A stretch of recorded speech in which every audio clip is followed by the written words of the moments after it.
আগের ভিডিওতে আমরা ক্লাস 10 রায় ও মার্টিনে ভলিউম 2 পেজ নম্বর 273 যে পশ্চিমবঙ্গ মধ্যশিক্ষা পর্ষদের যে কোশ্চেন সেটটা ছিল সেটা সলিউশন করেছি।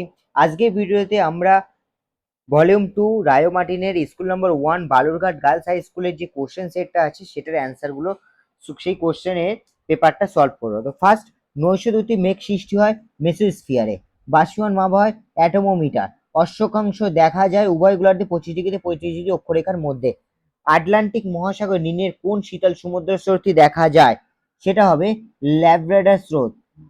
পৃথিবী ও চাঁদের মধ্যে দূরত্ব সর্বাধিক হলে তাকে বলে কি? তাকে বলে অ্যাপোজি। ভারতের অধিক প্রচলিত কৃষি ব্যবস্থাটি হলো কি? জীবিকা সত্তা ভিত্তিক কৃষি। একটি শিকড় আলগা শিল্পে উদাহরণ হলো বস্ত্র শিল্প। ভারতের ম্যানচেস্টার বলা হয় আমেদাবাদকে। ঠিক আছে, এবার আমরা বিভাগ খ, না উপযুক্ত শব্দবস্তু শূন্যস্থান পূরণ কর। নাতিশীতোষ্ণ হিমমণ্ডলে উচ্চচাপ কেন্দ্রকে ঘিরে কেন্দ্র বহির্মুখী ধীর গতিসম্পন্ন শীতল ও শুষ্ক বায়ু প্রবাহকে বলা হয় কি? প্রতিঘূর্ণবাদ বলে। এবার বলছে মরা কোটালের সময় পৃথিবীর সাপেক্ষে চাঁদ ও সূর্য কত কি অবস্থান করে? সমকোণে অবস্থান করে। এবার আমরা একটি বা দুটি শব্দের উত্তর দাও। কোন বিজ্ঞানী প্রথমে আন্টার্কটিকায় ওজন ক্ষয় লক্ষ্য করেন? রয়েল অ্যামুন্ডসেন। ট্রপোস্ফিয়ারের স্বাভাবিক উষ্ণতা হ্রাসের হার কত? 6.5 ডিগ্রি সেন্টিগ্রেড পার কিলোমিটার। বিশ্বের বৃহত্তম মগ্নচড়া কোনটি? Grand banks. এবার বলছে বাম দিকের সাথে ডান দিক মেলাও। অতি বিরল জনঘনত্বযুক্ত অঞ্চল হচ্ছে 3, তাহলে আমি এখানে 3 লিখে দিচ্ছি। আমি এখান থেকে এরকম ভাবে মিলিয়ে দিলাম 3। পূর্ব উপকূলের স্বাভাবিক বন্দর হচ্ছে বিশাখাপত্তনম। ভারতের ডেট্রয়েট বলা হয় চেন্নাইকে। ঠিক আছে, এবার আমরা বিভাগ গ এর কোশ্চেনগুলো সলভ করব। নিচের প্রশ্নগুলো সংক্ষিপ্ত উত্তর বিকল্প প্রশ্নগুলো লক্ষ্য নেবে। কোশ্চেনগুলো 2 নম্বরের জন্য সেরকম অ্যান্সার দিতে হবে। শান্ত বলয় বা ডোলডাম কি?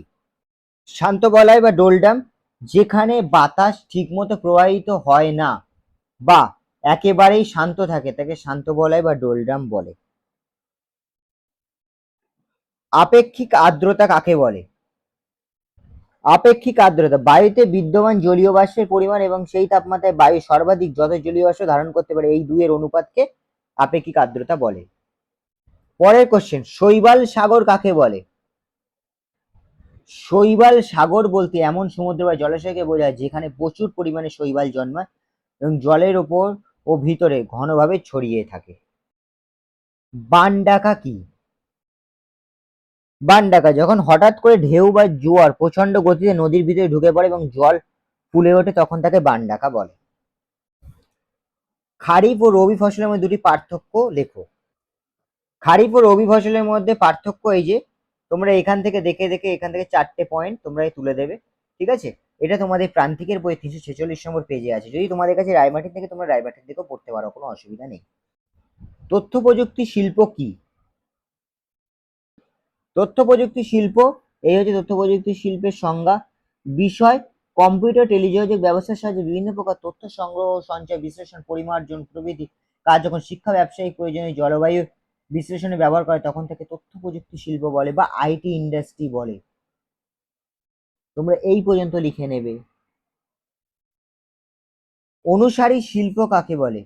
অনুসারী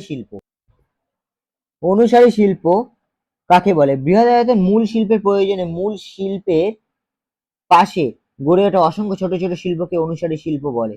ঠিক আছে, তোমরা এখান থেকে দেখে দেখে এই পর্যন্ত ডেফিনেশন আর ওই উদাহরণ দুটো দিয়ে দেবে। কিছু উদাহরণ এখান থেকে দেখে দেখে লিখে দেবে। হর্টিকালচার কাকে বলে? হর্টিকালচার হলো কৃষি বিজ্ঞানের একটি শাখা যেখানে ফল ফুল শাকসবজি শোভাময় গাছপালা চাষ উৎপাদন ও পরিচর্যার বিজ্ঞান ও কলা নিয়ে পড়াশোনা করা হয়, তাকে হর্টিকালচার বলে। এবার আমরা বিভাগ ঘ এর সংক্ষিপ্ত ব্যাখ্যামূলক উত্তরগুলো দেখে নেব।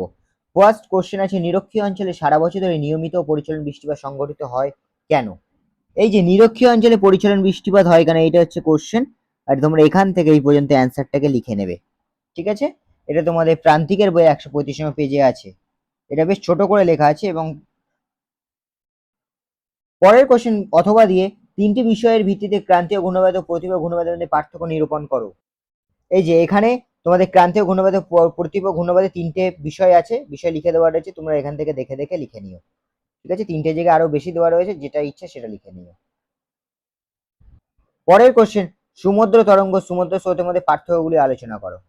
এই যে সমুদ্র তরঙ্গ সমুদ্র স্রোতের মধ্যে পার্থক্য, এই কারণ, প্রকৃতি, প্রবাহ এবং প্রভাব, এই চারটে বিষয় তোমরা ভালো করে দেখে নেবে এবং পার্থক্যটা ভালো করে মুখস্থ করে নেবে। খুবই ইম্পর্টেন্ট কোশ্চেন। ভরা জোয়ার ও মরা জোয়ারের মধ্যে তুলনামূলক আলোচনা করো। তুলনামূলক আলোচনা মিন্স পার্থক্য। এই যে ভরা জোয়ার ও মরা জোয়ারের মধ্যে পার্থক্য, এই পার্থক্যের বিষয়বস্তুগুলো তোমরা দেখে নেবে এবং পার্থক্যটা ভালো করে করে নেবে। এটা খুবই ইম্পর্টেন্ট কোশ্চেন, এটা মাধ্যমিক 2016, মাধ্যমিক 2023-এও এসছে। চিত্র সহ নিহত বায়ুপ্রবাহের বিবরণ দাও।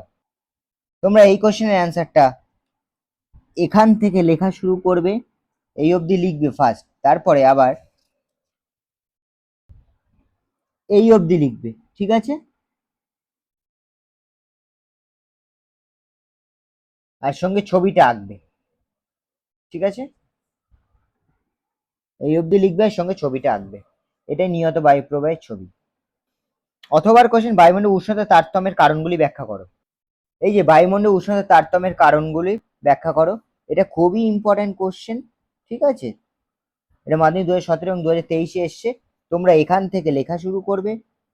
ঠিক আছে, এটা 6 নম্বরের কোশ্চেনের জন্য আর 5 নম্বরের কোশ্চেনের জন্য আসবে।